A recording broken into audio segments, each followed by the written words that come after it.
কি পরিবারে আপনাদের স্বাগত। আজকে আমি পটল খোলা বাটা দেখাবো, চলুন দেখে নেওয়া যাক। পটল খোলা বাটা করব, তাই জন্য সিদ্ধ করে নিয়ে এসেছি। এটা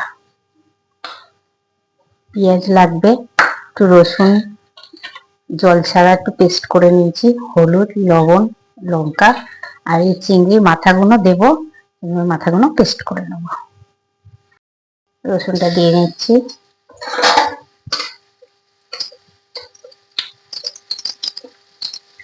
পেঁয়াজটা দিয়ে নিচ্ছি।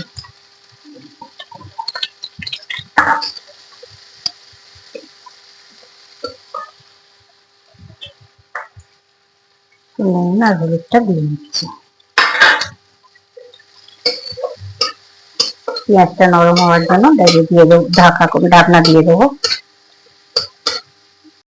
করে রেখেছি, এটা দিয়ে দিলাম, লঙ্কাটাও দিয়ে দিলাম।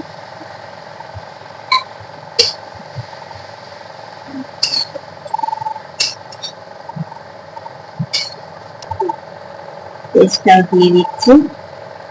দুটো একসঙ্গে করেছি, মাথাটা আর পটলের খোলাটা একসঙ্গে পেস্ট করে নিচ্ছি।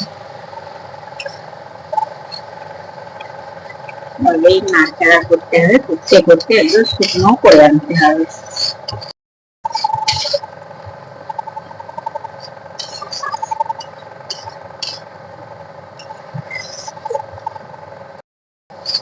হয়ে গেছে, যখন হয়ে যাবে তখন বুঝতে পারবেন যে কড়া থেকে ছেড়ে যাচ্ছে, কড়া থেকে ছেড়ে যাচ্ছে, হয়ে গেছে। এবার তুলে নেবো।